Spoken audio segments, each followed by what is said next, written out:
Okay, this is Dave Winkler. We're back with Naval Historical Foundation Navy History Book Reviews Author Chats. And today we have Dr. Ann O'Keefe. This is kind of a different book that we're going to be talking about today from our normal discussions of battle fleets and everything. But this is perhaps just as important because we're going to be talking about a book called Launching the Navy Family Support Program, a heartfelt blend of history and memoir, with a foreword by Admiral Thomas B. Haywood, Chief of Naval Operations from 1978 to 1982.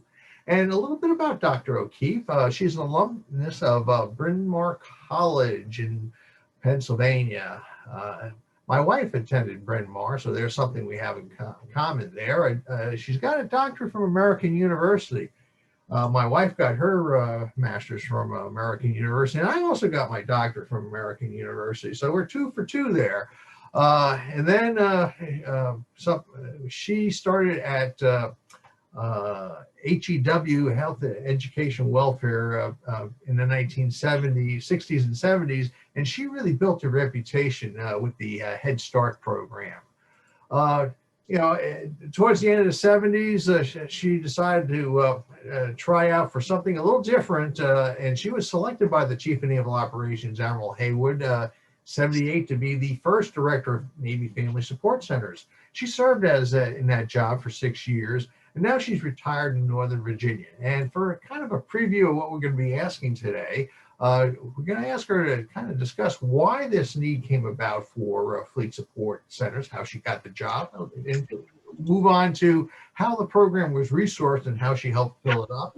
And finally, we'll ask her a little bit about why she decided to write the book. So let me get out of the screen share, and there she is.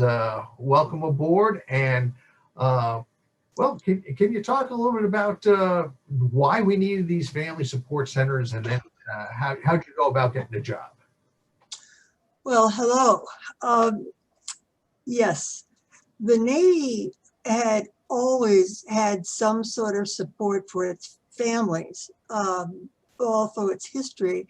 As a matter of fact, I always like to think, as I think of the history, that all the military always has had some concern, even back in the Roman days. There was some understanding on the part of the military that the soldiers and military people had families. We knew they were camp followers. There had to be some support for them. But in these modern days, in the 70s, the draft had changed. There was no longer any draft. And the retention had become very, very low, because now, of course, the Navy had, it was a competitive report. I can't believe somebody's at the door. Go ahead. I'm sorry. Okay, that was my son, so I said goodbye to him. Okay, but the retention had dropped. It had dropped miserably, and the top Navy leadership, some of it, were realizing that families made a big difference in the decision of sailors whether they were going to re-up or not. Suddenly we were competitive. The Navy was a competitive employer. And if people didn't re-up, it had a bigger influence on readiness, because in the 70s and of course in the early 80s, it was expensive to retrain a sailor. They were no longer just running a ship. There was technology. It was costing over $100,000 to train a helicopter pilot. So if somebody didn't re-up, it became very expensive. But a lot of the Navy leadership was only realizing this in piecemeal. But Admiral Haywood, and I say this because even back in the early 70s, what I'm going to say beginning with Admiral Zumwalt, who was the Chief of Naval Operations from 1970 or 74, he was really very aware that the Navy, as he put it in his book, On Watch, and he told me when I was able to meet with him for several hours back in the 90s, that the Navy treated the family like flotsam. Yeah, well, they don't like it, they don't like it. But then it became a financial issue. So it was when Admiral Hayward, who had also experienced a lot of seeing the effects of the need for the family to be part of the Navy team. That was really what it was all about, making the family part of the Navy team, that Admiral Hayward decided when he became CNO that he was actually, and this was amazing, he was going to make as part of his #1 objective for what he would do during his 4-year term as CNO, he would make as part of his #1 objective to deal with the retention problem, and specifically to establish a program of family support centers through the Navy. So that is really how it began in the modern day with Admiral Hayward. And then how did you get the job? Well, I was working at HHS at the time. I had been directing 2 Head Start programs. I was deeply involved in Head Start. And the Head Start was always involved with family support. So I was pretty knowledgeable about family support matters and issues. When the Navy decided to create a position to help them with family support, they developed a position description, but they didn't, and they farmed out that position description to other people in other agencies that might be able to recommend people to take the job. And that position description fell into my hands at Head Start, with the purpose of me looking around to make suggestions for who might want that job. And Dave, I looked at that position description, and I had just completed, pretty much completed work with my 2 major projects at Head Start. And I saw that position description, and it just hit me like a lightning bolt. This is mine. This is for me. This is what I'm ready for. This is what I want to do. And it was probably a little naive because I loved the way sailors looked. I loved the uniforms. And I decided I did a lot of homework about the Navy, and I submitted my application and was interviewed. Now, you said that the CNO appointed me. Actually, his team, the people who were working under him, I didn't actually meet the CNO really for a couple of years. But this is a funny thing, Dave. It never occurred to me that I wouldn't get that job. But I found out later that actually there were a lot of applicants. But when they met me, I was called in for an interview, talk about connections that we have between our colleges. The head of the interview team was from St. Louis. And when he saw that I was St. Louis, he felt a connection there. They also obviously liked my background, and I was selected. But it was, if I hadn't seen that position description, because I wasn't searching for position descriptions, I would never have heard of the job. So this was just part of the divine spirit that. So you're given this job now. Of course, they throw tons of resources at you, and it's just easy to build this organization, and you have no problems, and the rest is history. I guess you're going to tell me it wasn't quite that way. It wasn't quite that way. First of all, when I was hired for a position that, although described in the position description, didn't exist yet. And the big thing that was happening, and what I first did was to launch the program, the Navy had in the works already a big family awareness conference that got tremendous attention. That is what launched the program.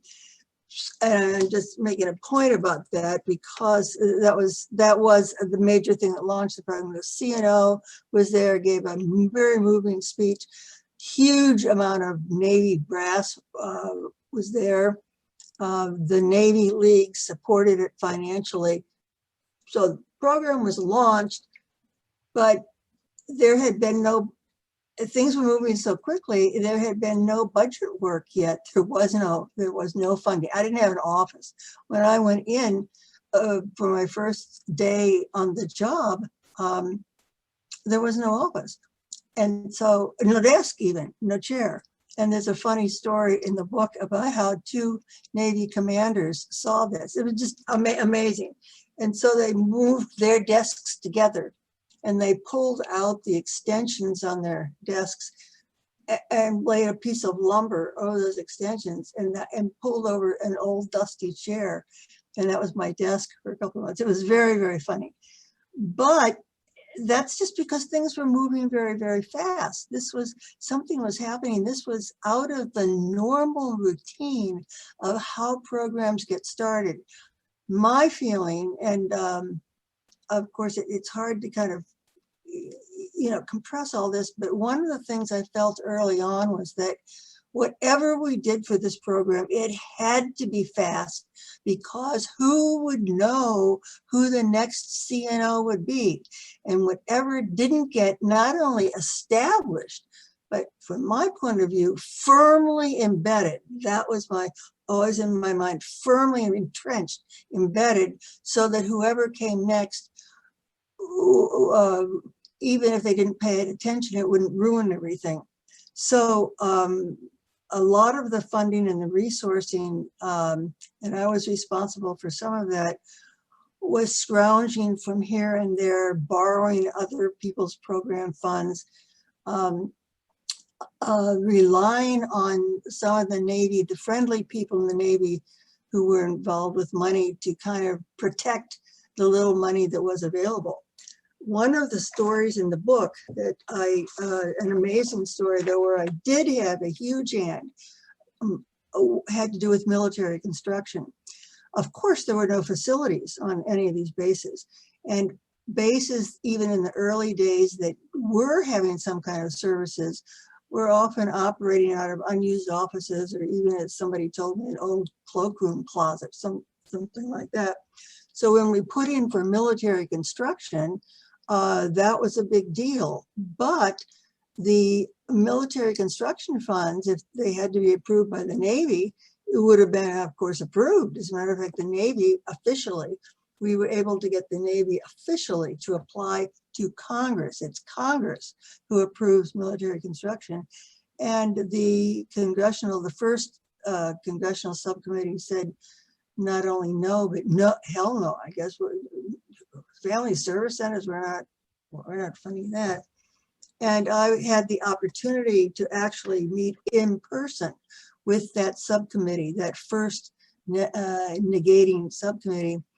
And it's one of the high points in my memories, was able to change their mind.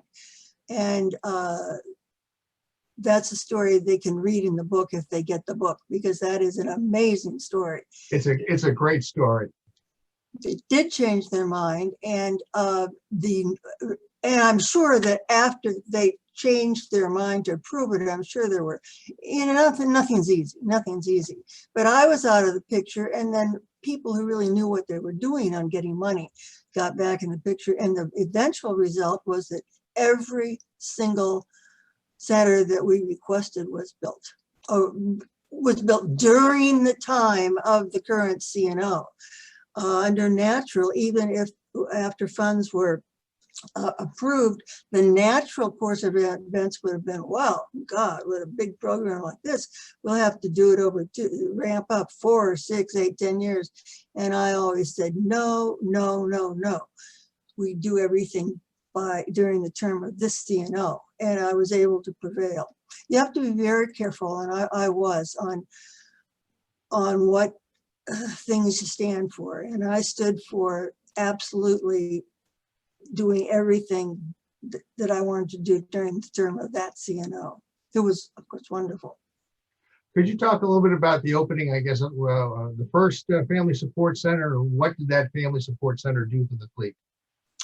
The first two family support centers, and we called them family service centers in those days, and now the new term, which is a much better name for them, is fleet and family support centers.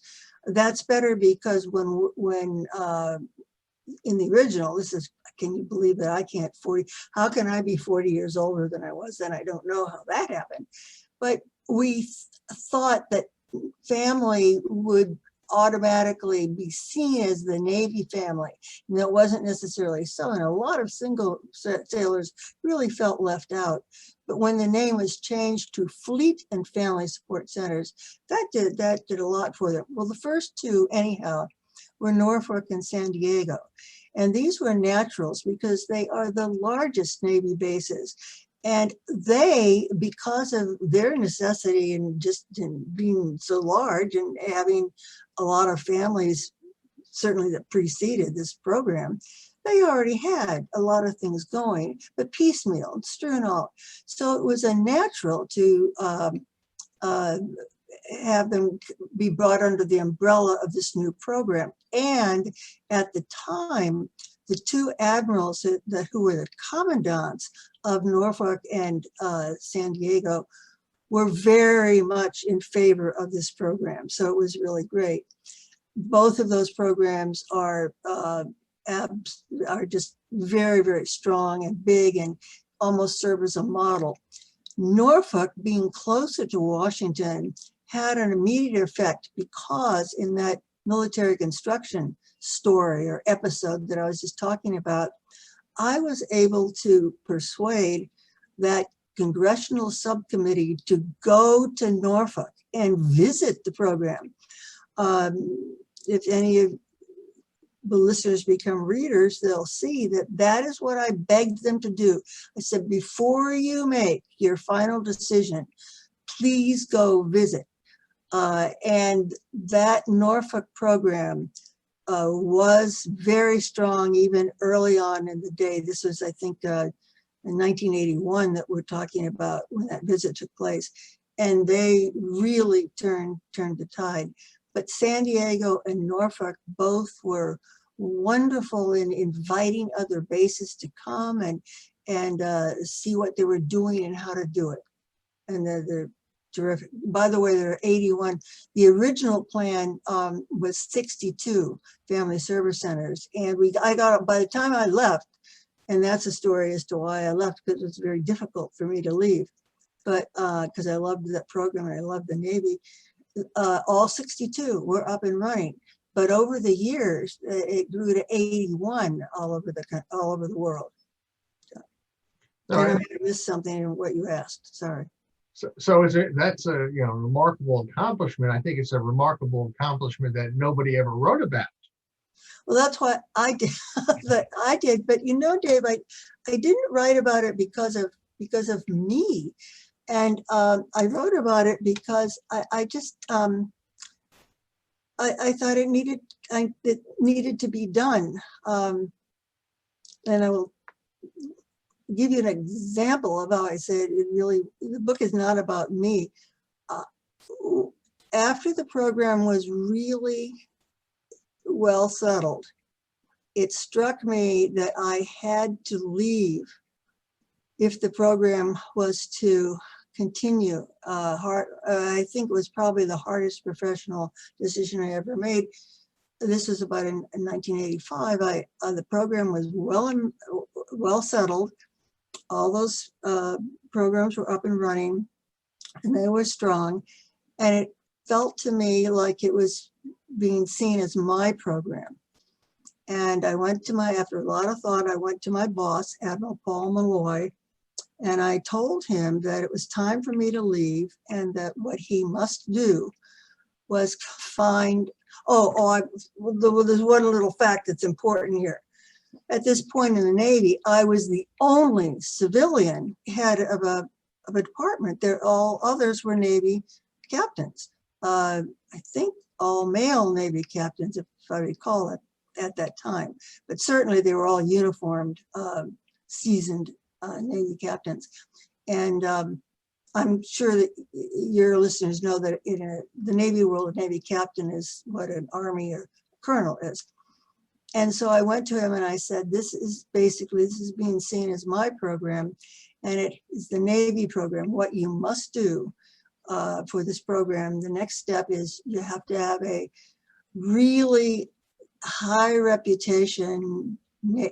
I actually told him good looking Navy male with a, now I remember this, I said with a chest full of medals, who for whatever reason, it'll be a personal reason, but who for whatever reason thinks that this is the final gift he can give to the Navy. Because believe me, this would not necessarily be a career enhancing position for a naval officer.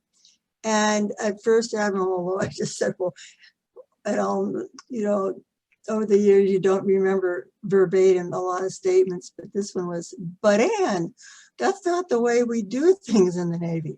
And I remember saying to him, well, but Admiral, for this one, you have to. So he finally agreed, and he said, but your next job then is to find that your successor. So I did. I spent the next year and I found a wonderful Navy captain with a chest full of medals who did come and did take over. And then I had to go elsewhere, just, and did. Okay, well, the thing is you're not the only person who has provided material for this book. You have some co-authors in there. Could you talk about that? Yes.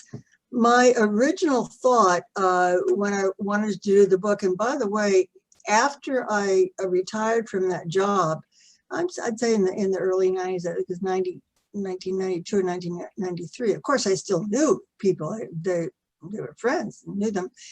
The current director of the program at that time, a Captain Debian, asked me if I would be interested in writing a history, and that I had always been interested. I sort of, it's always in the back of my mind, and I knew it because when I did start writing, I couldn't believe all the notes and scraps of paper that I had kept that were useful to the book.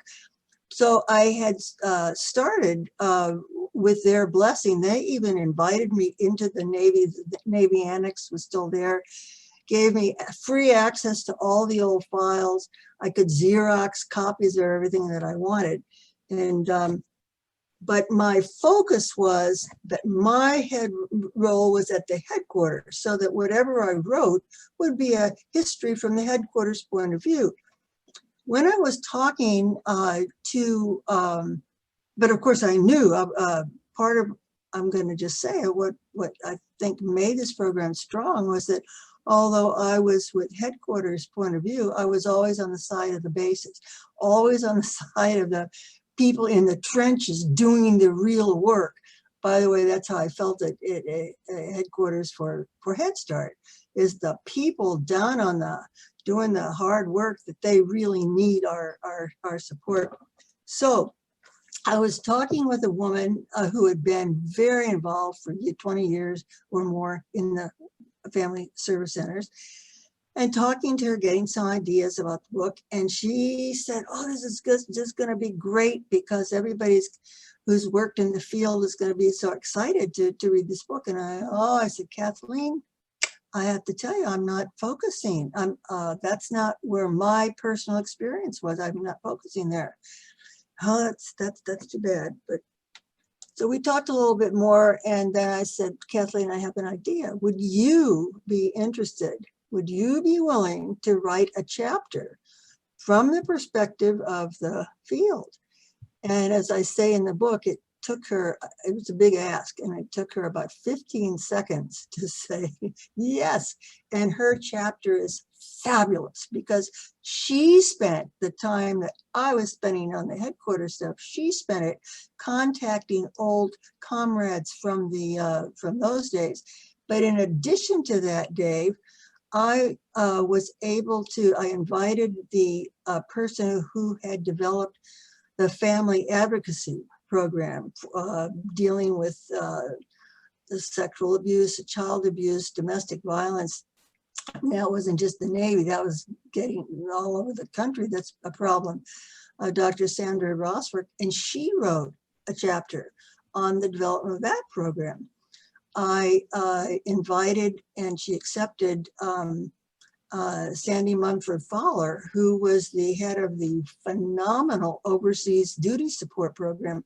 I mean, Dave, the Navy had more people throughout the world, stationed throughout the world, than the State Department or than the Peace Corps, and was always struggling to have intercultural education so that these sailors could, well, they were like ambassadors. They didn't know it, but they were spreading the reputation of what were Americans like.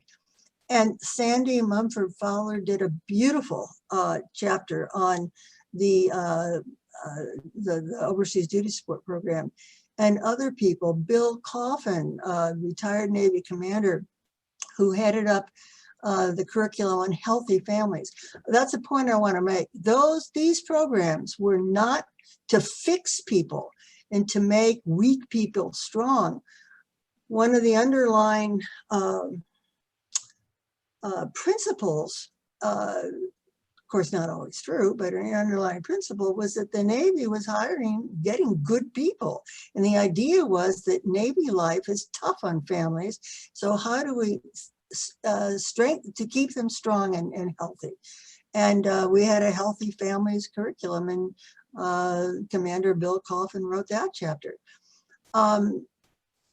There's a phenomenal chapter by a Navy chaplain, Captain David, who's now deceased. Actually, a lot of people who were around then are deceased, and I don't even want to think about myself. That's one reason I wanted to get this book finished, and I'm so glad it got finished before the pandemic, because I felt if I don't do this, nobody else is. But the book, yes, I wrote most of the book, and I invited the other people to contribute, but they did wonderful stories. Those chapters by Coffin and Mumford Fowler, Kathleen Brainerd, they're just terrific.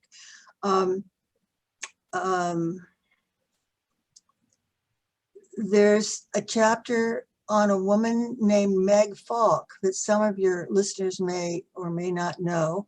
She eventually, I hired her. It's a great story in the book about how that happened. She always claimed I interviewed her in a bar, but that wasn't exactly, she called it a bar, but they also served coffee, so I call it a coffee shop.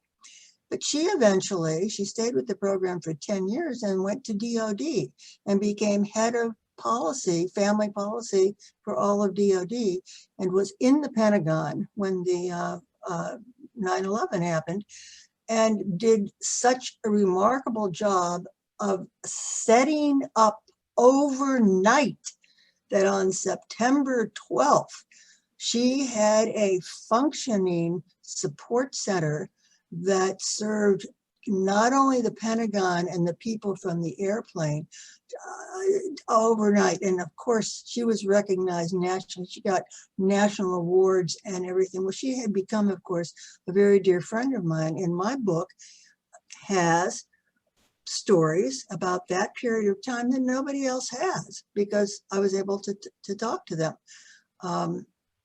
By the way, she loved the idea that she met her beloved husband while she was on my staff. He was never on my staff, but he was supporting our staff because he was a financial person, and they fell in love and they got married. And that's a great story too. Oh, so I will tell you, the reason the title of my book says it's a blend of history and memoir is that there is kind of a lot of memoir. And knowing that we were going to have this interview, I was looking back at one of the reviews posted on Amazon.com, because the book's on Amazon.com. And I'd like to tell you that I pulled out a couple of lines from somebody on this book. Wow, this is a little different. And do you mind if I just read it? Just take Go ahead. Go ahead. He says, perhaps appropriately for a book, he's talking about me, the author. I share her history. He says, shares her history in a warm, chatty tone that's nothing like a military or operational report. and everything like a good friend sitting down over coffee and telling you a fascinating tale of the little idea that grew.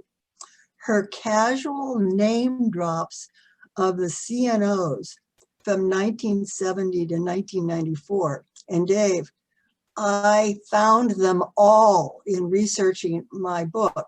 They were all living at that time, from Zumwalt to Jeremy Borda, and I interviewed them all privately, and I have a chapter in my book just on those interviews. Anyhow, he says her casual name drops of these CNOs and her confident attention to detail are a fascinating mix with the informal first-person conversational tone.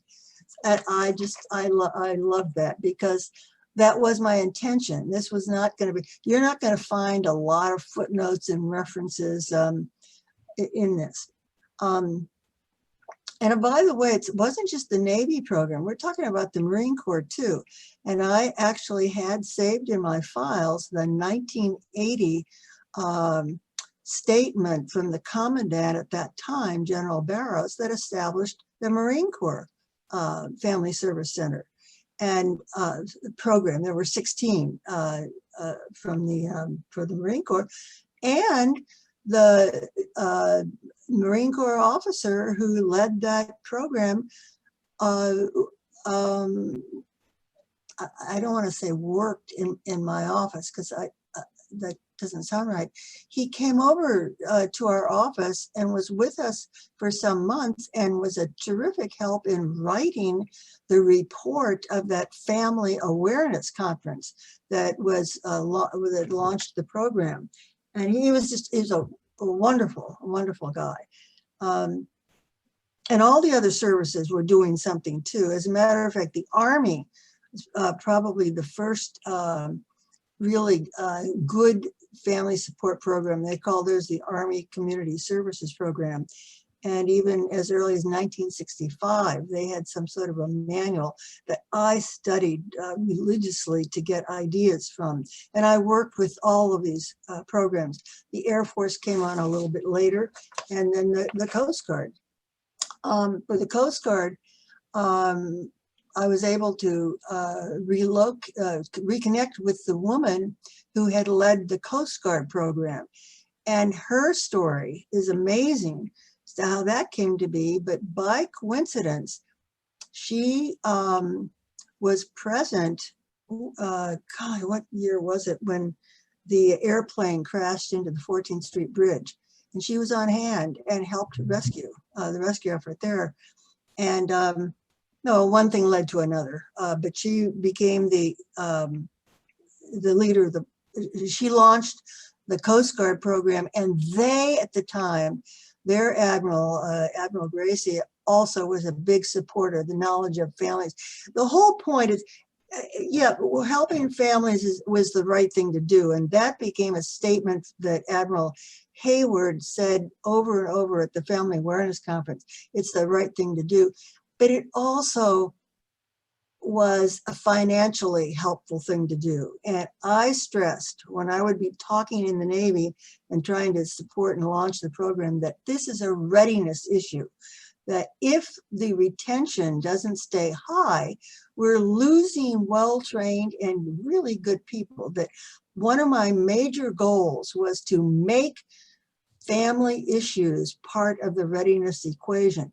And there was plenty of documentation, I just had to highlight it, that one of the, if not often the biggest factors, but certainly one of the biggest factors, was the wife or girlfriend. Girlfriends were important too.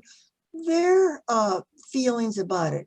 If the guy comes back from deployment and she says, honey, next time you're not going to find me here, he's likely not to sign up again.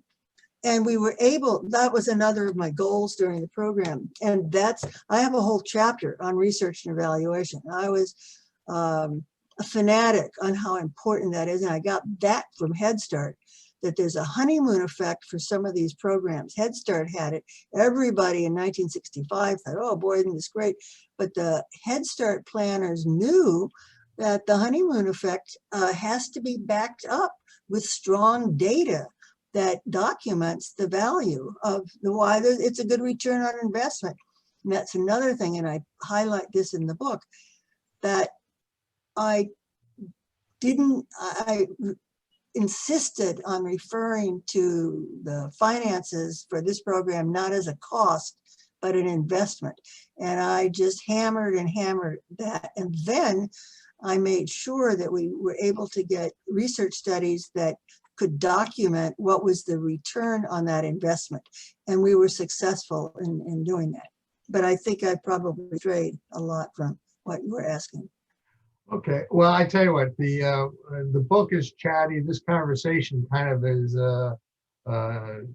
kind of symbolizes the type of conversation that you'll have experienced by getting the book, the Family Service Center.